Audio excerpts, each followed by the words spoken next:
سلام البنات، نتمنى ان شاء الله تكونوا كامل بخير وعلى خير. وليت لكم اليوم فيديو جديد وراح نديروا مع بعضنا ان شاء الله طرتولات بذوق الليمون. نتمنى ان شاء الله تعجبكم الفكره تاع اليوم، ان شاء الله يا ربي تجربوها وتنجحوا فيها. حبيباتي ما تنساوش تخليوا لي جيم، تخليوا لي تعليق يحفزني، واللي عندها اي استفسار تخليه لي في التعليقات وانا باذن الله نجاوبها، والله عندها اي طلب انا نديره لها باذن الله. يلا بينا، مرحبا بكم في القناه تاعي. نديروا الوصفه هذه مع بعضنا.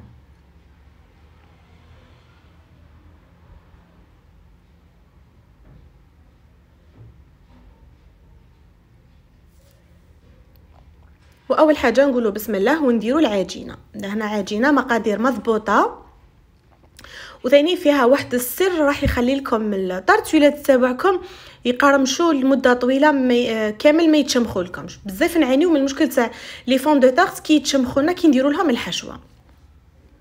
يلا تبعوني. لهنا عندي 125 غرام مارغرين بدرجه حراره الغرفه ضروريه جدا، عندي ملعقه تاع فاني، ولهنا عندي 3 ملاعق سكر ناعم.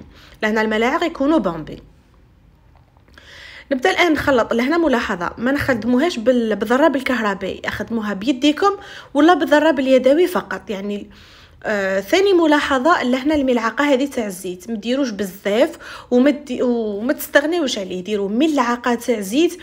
يعني ما شاء الله راح يعطي لها واحد القرمشه، يعني تدوم لكم الفتره طويله. مهما ديروا حشوات من الداخل مشمخين مش راح يشمخوا لكم العجينه. كيما راكم تشوفوا انا خدمت بيدي كيما قلت لكم. اللي حاب يخدم بالضرب اليدوي يخدم، بصح الكهربائي لا بس الكهربائي يطلق لكم بزاف هذيك الزبده يخدمها بزاف، من بعد هي اللي تتشمخ لكم. لهنا اكيد ما ننساوش الرشه تاع الملح كيما قلت لكم. ناخذ السكر مع الزبده، نضيفوا لها ملعقه تاع زيت، نخلطوهم جيدا ونضيفوا لها الان حبه تاع بيض.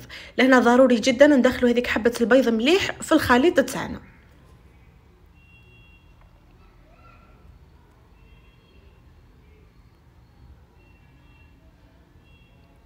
نحسوا البيضه هذه كامل تجانست مع الخليط اللو. لهنا كان راح لي المقطع باش نعت لكم القوام تاعو كيفاش. وبديت انا الان نضيف الفارينه. لهنا الفارينه عينكم ميزانكم، كيما دائما نقول لكم جامي نقدروا نضبطوا الفارينه. ضيفوا شوفوا. انا الان درت كميه لقيتها بلي مازالت تخص، ضفت كميه اخرى. ولهنا كيما راكم تشوفوا راني نلم فيها برك، مانيش نعجن فيها. لهنا راني نحس فيها بلي مازالت تخص شويه، نزيد لها حوالي ملعقه. ولهنا العجينه ما تخدعكمش، يعني كي تكون تتلاصق في اليد مسوها باليد الاخرى، كي تشوفوها نشفت يعني خلاص. اليد هذيك اللي تكونوا تخلطوا بها جامي تحكموا عليها. شوفوا الان كي مسيتها باليد الاخرى حسيتها باللي دات الكم الكافي تاع الفارينه. ثاني ملاحظه، ديروا في بالكم بلي راح تخليوها تزيد تستراح شويه، سما راح تزيد تشرب لكم، يعني ما تيبسوهاش من المره الاولى، ديروها شويه مطلوقه. كي تخليوها تستراح راح تزيد تشرب. كيما قلت لكم انا خليتها استراحت حوالي واحد النص ساعه هكذاك، حطيتها في الثلاجه وخليتها استراحت. هذا يعني سر من اسرار باش العجينه تاعكم تاع لي فون دو طارت ما تطيح لكمش، خليوها تستراح، عطيو لها وقتها. يعني نروحوا الان بعد ما خليتها استراحت نجيبوا الان كيفاش نشكلوهم. يعني الصوره راهي توضح لكم كلش بلا ما نشرح. تجيبوا كره خدموها مليح في يديكم، حاولوا تحلوها باش تجيكم المهمه سهله، وحطوها في المول تاعكم وابداو حاولوا دائما تجيبوا من الاسفل وتطلعوا للفوق باش ما تحصلوش على عجينه خشينه بزاف في الاسفل. ثاني حاجه باه العجينه تاعكم تلصق مليح في المول، يعني راح يخرجوا لكم شكل مسحوف. وثانيا تخرجوا الهواء هذاك اللي يكون بين العجينه والمول تاعكم. شوفوا الان انا كيفاش راني نفيني فيهم.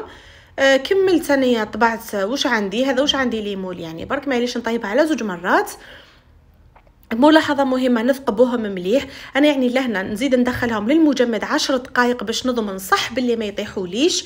ندخلهم 10 دقائق للمجمد وباش ندخلهم يطيبوا. لهنا كي يكونوا يطيبوا، كي يكون في نص طياب حاولوا طلوا عليهم الى لقيتوا القاع تاعهم تنفخ، لضوا عليه برك بالاصبع تاعكم وخليهم يتموا يطيبوا. الا ما لقيتوش يعني حاجه مليحه. نروحوا الان للكريمه تاعنا. لهنا يعني تبعوني دوك نقول لكم المقادير. كما قلت لكم كريمه تاع ليمون. اول حاجه لهنا عندي هذو اوراق جيلاتين، انا ديت زوج اوراق درتهم في الماء البارد وخليتهم يتنفخوا. واللي عنده جيلاتين بودره يقدر يدير، لهنا اللي ما عندوش يقدر يستغنى على المرحله هذه نهائيا تاع جيلاتين. اول حاجه عندي كيلو سكر، كيلو ماء، وكيلو عصير ليمون. نضيف لهم الان حبه تاع بيض. هذه يعني الكريمه اعتمدوها وما تخافوهاش، كامل سهله بسيطه ما فيها لا ميزان لا حتى حاجه، بالكيله برك. وش عندك قارص يعني ما تتقيديش، كامل كيله ماء، كيله عصير ليمون، وكيله سكر. سما اسبق قبل في القارص، شوفي قداش يطيح لك، ومنه وزني الماء والسكر تاعك. لهنا عندي حبه بيض كما قلت لكم، 2 ملاعق تاع نشا، وضفت لهم الان ملون عفوا لهنا عطر وملون تاع الليمون، لهنا راح يعطيني لون وراح يزيد يعزز لي شويه النكهه تاع القارص. لهنا نخلطهم بارد في بارد ونديهم فوق النار كما دائما نقول لكم، مع التحريك المستمر ما نحبسوش كامل باش نتحصلوا على عجينه ملساء. لهنا الكريمه تاعي راهي وجدت الان، دوك نقسموها على زوج. كما قلت لكم هذه الخطوه اختياريه، تحبوا ديروها سامبل، تحبوا ديروها يعني بهذوك لي بول، تبعوني دوك نقول لكم كيفاش. لهنا انا كنت نحيت كميه تاع كريمه الليمون، هذه راح نكه بها كريمه الشونتي. لهنا نتوما ودرجه الحموضه اللي تحبوها، تحبوا بزاف خليو بزاف، تحبوا قليل ديروا. انا درت لهنا الثلث تاع الكميه، ما درتش النص، درت قل من النص. درتو في طبسي وغطيته ملامس للسطح وحطيته يبرد تماما. عباك راح نديرو مع كريمه الشونتي ما لازمش يكون سخون سينا يهبطها لي. والكميه الاخرى اللي بقات لي هذوك اوراق الجيلاتين كانوا ذابوا في الماء البارد عادي، ضفتهم في الكريمه تاع الليمون وهي سخونه راح يذوبوا لكم يعني، ولا كان شفتوهم ما ذابوش عاودوا ديوها فوق النار شويه هكذا بالقسمه تشم السخانه هذيك راح تطلق روحها هذيك الورقه تاع الجيلاتين. انا كما قلت لكم درت زوج اوراق يعني. لهنا انا ما بديتهمش يعني، كانت الكريمه تاعي سخونه. جبت هذا المول، هذا البومبي هذا نصف دائره يعني هو، ودرت فيه الكميه تاع الكريمه تاعي، ندخلهم للمجمد. لهنا حوالي نص ساعه ولا راح يجمدوا لكم، ولا ما يجمدوش في نص ساعه خليهم يزيدوا يدي وقتهم. راح تحصلوا بهم ان شاء الله على ديكور مغاير يعني ما تعودناش عليه، تبدلوا شويه. نروحوا الان للكريمه اللي راح نعمروا بها لي فون دو طارت تاعنا. انا طلعت كريمه شونتي عادي، كيله تاع بودره شونتي مع كيله ناقصه شويه تاع حليب، طلعتها جيدا كيما راكم تشوفوا يعني عاديه.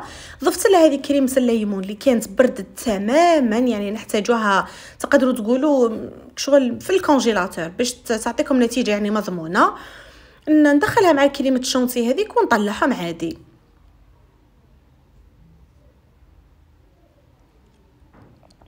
لي فون دو طارت تاعي راهم طابوا داو تحميره يعني ما شاء الله، يعني ماشي هادو هما كامل، انا جبت كميه قليله برك. لهنا ملاحظه اللي حب يكتفي في المرحله هذه، لهنا يجيب قطعه تاع ليمون ولا ورقه ذهبيه ولا ورقه تاع نعناع، وهو تحصل على احسن كريم احسن طارتولات تاع القارص. بهذه برك راح انت تحصلوا على واحد الذوق رائع يعني ما شاء الله.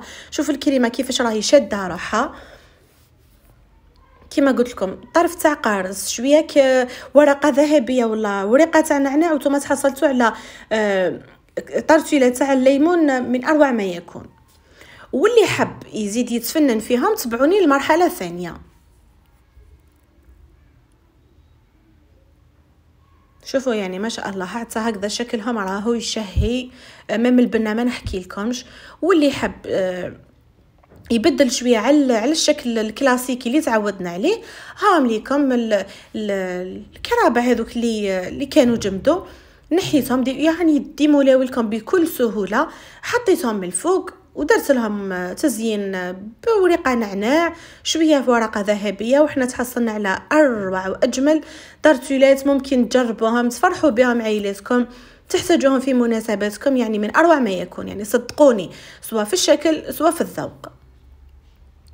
نجيبوا الان نقصوا حبه تاع حبه، شوفوا يعني ما شاء الله هذيك هذه النصف دائره تحسوها وكانها حلقومه يعني، راح انت تحصلوا على ذوق رائع يعني مزيج بين الكريم بين العجينه بين هذيك الحلقومه يعني ما شاء الله.